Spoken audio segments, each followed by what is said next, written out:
back to Ads on Air. I'm Lauren. I'm Kent. I'm Nicole. And this is our special guest, Miss Coach Green. Yay. Okay. Just tell us a little about yourself and like what's your role as like a coach for the softball team. Well, it's kind of like being a big babysitter a lot of the times, having to take care of 24 high school girls. Plus, I also do middle school, so it's another 22-something usually every year. It's full time. But so I got my start in 1999. I graduated high school in 98, so I rolled over into it. I started at Bearden High School, actually. My sister played, and she was younger than me. I didn't get any offers to play baseball out of high school, so I just kind of stayed on. And really, I was just kind of like this little lost puppy, and just kind of like the coach there at the time, Coach Blevins at Bearden High School, kind of took me in, let me kind of be the manager for, to help out, and then just gradually progressed. And, a couple of years I got more responsibilities, and then I ended up becoming the actual assistant coach. And then I was an assistant coach for a long time. And then I became, when Coach Moore retired in 2018, at the end of that season, then I got hired on as the head coach here. So this is my 7th year as the head coach at Farragut High School. So Crazy. Okay, so who or what are your inspirations for coaching? Well, I've only ever actually coached under two people. I coached under Mark Blevins at Bearden High School for, I was there from 99 till 06, I believe, so about 7 years. And then I came over here to Farragut High School and coached under David Moore for a number of years. So that would have been 2007 all the way till 2018. So, almost, almost 20 years? 10, I don't know. I'm not a math teacher, but, adding, subtracting something my strong point. So, so both of those gentlemen were, really important. I mean, Coach Blevins given me the opportunity to be in this career, and learned a lot from him. And then David Moore, switching completely different personalities and coaching styles, which is good. You don't really know what you're good at until you kind of see some other things, and then you just really need to, when I became the head coach, then I could kind of take the goods from both perspectives and kind of integrate them and make them into what I thought was going to be, the best possible thing, and what really works for me, my style of play. Of course, I do have to change that a little bit based on our roster, but typically, I don't know. We really need one of the kids in here to see what they have to say about it, but how they feel about me. But so both of those gentlemen were a big part of my life and giving me a start and letting me be where I'm here right now. So Awesome. So what are some goals the team has set for the season, and how are you preparing for them?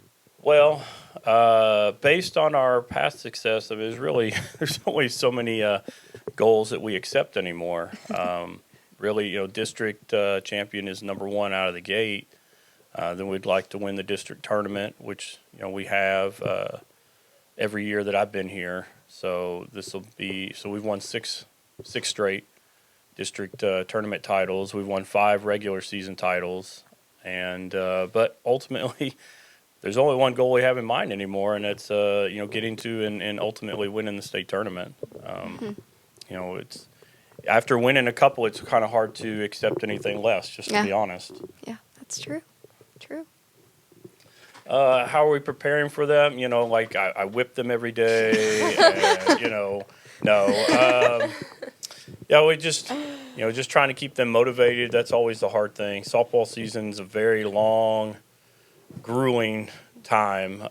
It's not any one day, but it's just the culmination of all of the days. You just get tired, and everybody gets beat up, and nobody's 100% by the end of the year, and you're just trying to, like keep going and, have to manage their time a little bit. Like this weekend, I gave them the whole weekend off, because they're tired, and sometimes they just need some time off, and that's more productive than practicing, for, hours on day. And then, I bribe them a lot. I give them food. They like food a lot, so, and, but that's, and then we do our best. Like I said, we were outside yesterday practicing in the rain, and they all complained. But I tell you, you can only get wet one time, so you're fine. And after we got done with that, then we get to go in and lift weights a little bit. So you can be wet and sweaty, so it'll be good.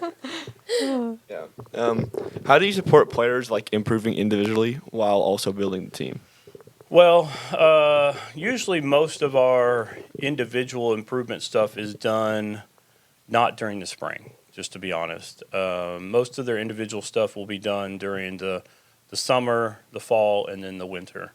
That's both, lifting wise and improving their strength and improving their skill level.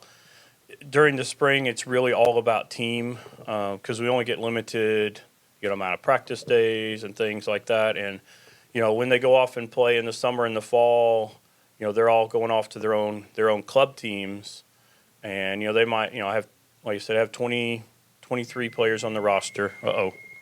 And Love the so, and they might play for 10, 15 different club teams, and they're all doing different things in terms of their structure and management, things like that. So when the spring comes around, we have to really try to get everybody on the same page, and in terms of our team philosophies and how we're going to run things.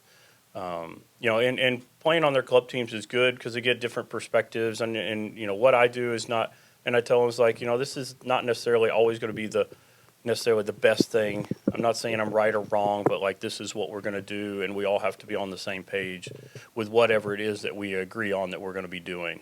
So, but then in terms of support and their individual improvement, like, the facilities are always there. They're coming in, they hit. If they want extra time, then we'll put in extra time and stuff like that to help them individually get better. And a lot of it's just a slow progression, and sometimes they don't like that. They want to come in as a freshman and necessarily be a starting role, and sometimes they're just not physically ready yet. Obviously a junior or senior is going to be much more physically fit or imposing than a freshman might be. She just really hasn't put on her weight yet. I know they don't want to hear that, but she just hasn't built any muscle yet. She might have some skill, but she may not be physically ready to play. Some of them just need to play more. The club team they played for may not have, really helped them to build their skills, and so they haven't played at the level that they need to play at. So they're just not really ready, and that's okay. We try to work their way in, and the goal is never to expect a freshman to come in and be a starter. If that's the case, we're probably not in a very good place in terms of our roster. Awesome. So what kind of culture do you want to build for the softball program at Farragut? Well, in most cases, I didn't have to really change anything. David Moore already had a great system here. He did a good job. I just tried to build and enhance on stuff that he already had. Of course, I look back at when I first started in 2007, and if you go back and look at some of the pictures of the facilities and some of the things that they had, it wasn't much. Softball was not a high priority back then, and believe it or not, this field that we play on is actually the original rec field for Farragut High School. So, back in when we won the state title back in 1982, it was on that field. You look at the picture. There's no outfield fence. You can see the football bleachers in the background, but now you come back and you look, and when we have a lot of our alumni come back and they see the facilities, the field, all the amenities, the cages, the locker room. We have a weight room down there. it makes them proud, and it worked really hard to give all those players something to be proud about, right? I want the field to look immaculate. I want them to have all the best things that they could have. Of course, now we got to talk about how to take care of things. That's always a big deal too. It's great to get it, but then you have to learn how to maintain it and make sure you keep it for, because we don't want to be spending our money in the same things every year. And we've spent a lot of money on weight equipment, so we want to make sure we take care of that weight equipment, so then we can move off and find something else that we can do to improve either their everyday interaction with softball, or what can we buy to improve the facilities, which will then obviously improve their experience. And I want all my kids to have a good experience for softball, whether they're a starter, they're a role player, or a bench player. It doesn't mean that we want them to have a bad experience. I tell them, it's like, not everybody's going to start, and we got 10 slots to fill every day, and there are more than 10 people that are worthy of starting, right? They have that ability, but don't be satisfied in your role, but you need to embrace your role every time. And your role can change from day to day. Sometimes we have people that go down with injuries. I recently just had one of my freshmen. She got stepped on and broke her finger, so she's in a cast, and somebody, next person's got to kind of step up in that role. Just injuries, like I said, and it's just next man up, or woman in this case, and just embrace that role and really go out and compete. And that's been our biggest thing, I guess, this year, is competing. We got, like I said, we have 23 kids. All of them could legitimately, compete for a starting role, and I know that that's always uncomfortable for them. They like to have that security blanket of, like, I know that I'm going to be the one out here, and I can be comfortable, but usually complacency happens, and their performance goes down because they're not having to be challenged every time. And this year, we have our younger kids are really good, and they're really challenging some of those older players to have to be consistent in performance. And ultimately, I think in the long run that will help us. Like I said, it's uncomfortable, but being able to compete will only make us better, and will make them better. Yes, totally agree. So, best question for last. What is your favorite memory for softball? And over the course of my career now, it's I got a lot of good memories. I got to coach my sister in high school. I got to win 2 state championships. Both of those teams were outstanding teams, and all of those players. I get to go to the signing every year, and I get to see a lot of those kids get to extend their dream and get to play in college, which is something I didn't get to do. So I really enjoy doing that. I get to go watch them play in college when I have spare time, and I love going to watch them. And then, another, just a in-game memory would be a couple years ago, we're playing in the sectional game against Morristown West. We're down 4-2 in the bottom of the 7th. We rallied to score 2 to tie it up. We end up going into extra innings, the 9th inning. We have the bases loaded, nobody out. Ava Gazowski hits a line drive to right field. She dives and catches it, and we end up getting doubled off at first base. And so it's like, went from pretty much certain victory to in doubt now. We have runners at second and third with 2 outs. Anna French comes up, and then she just hits a walk-off home run to send us to state tournament back in that would have been 2003. It was our 3rd straight trip to the state tournament.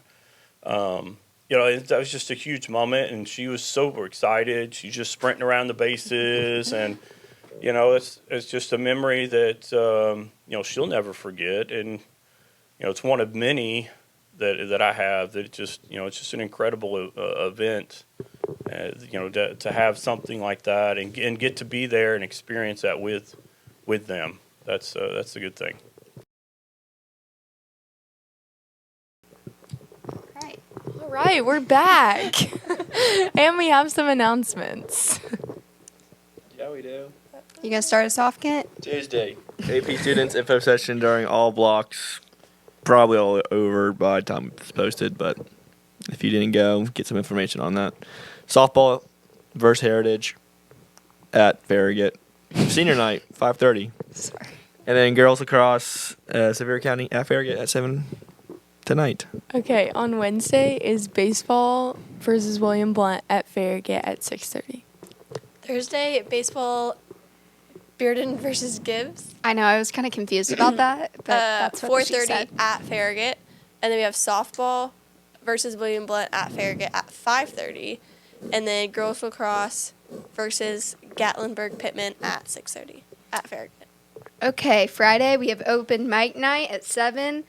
Baseball at Farragut versus Baylor at 6:30. And then boys lacrosse, Farragut at Maryville, 6. Track and field, Maryville meet. I assume that's in Maryville. Soccer, Bearden at Farragut, 7 o'clock. Softball, Region 2 Challenge. Let's go. All right. And that's That's the all. announcement. See ya. Bye.